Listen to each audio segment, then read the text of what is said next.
I was asked to give the eulogy. How do you give a eulogy of a life so brief?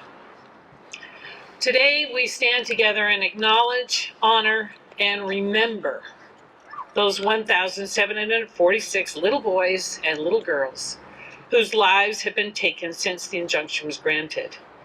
Each of these little babies had life. Within 24 hours of fertilization, they were dividing rapidly with cells.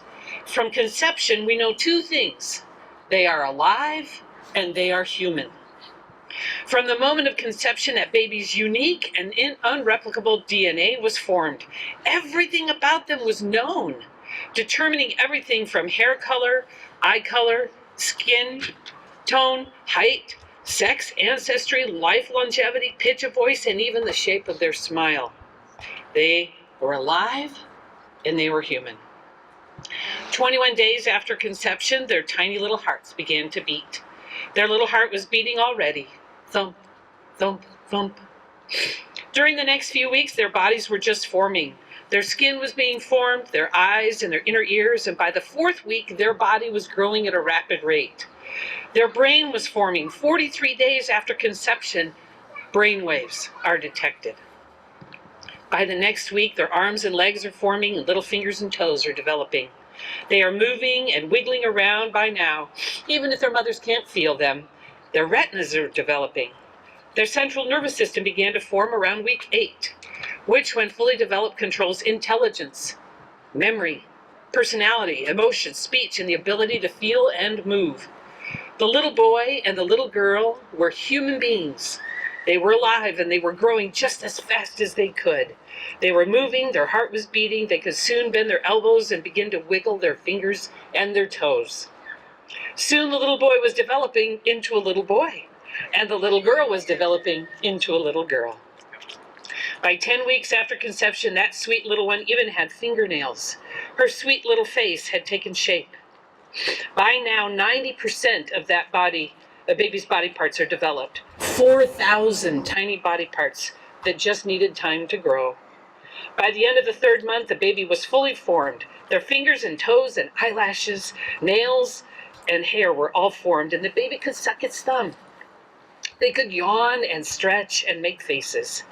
That little baby was reacting. Just think, by the 13th week, that little one was reacting. Perhaps mom ate some broccoli and the little one didn't like it. Perhaps the little guy's heart was hearing his daddy.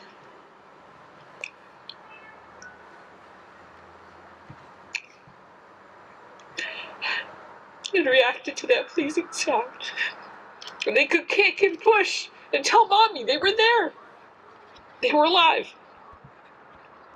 By week 17, they were exercising. They're moving, and mom feels the flutters.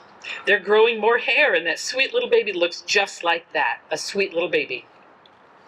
By week 18, the baby girls already have 2 million eggs in their tiny ovaries.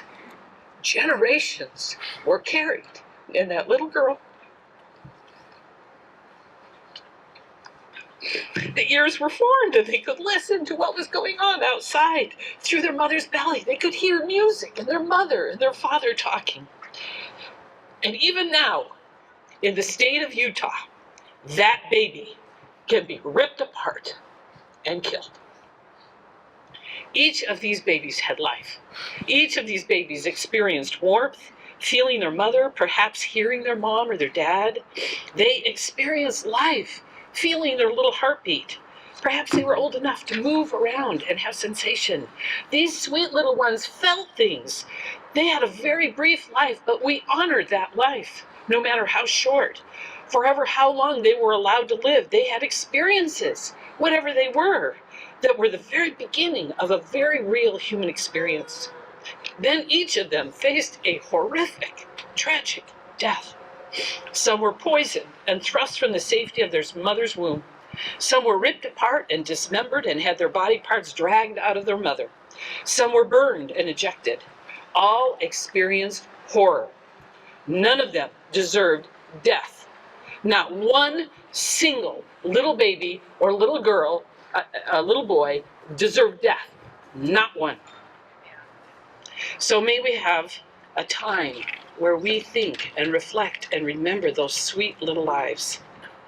Thank you so much for being here and for remembering the 1,746 little brothers and little sisters that we never had a chance to meet in this life.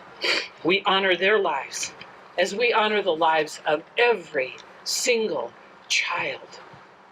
Thank you.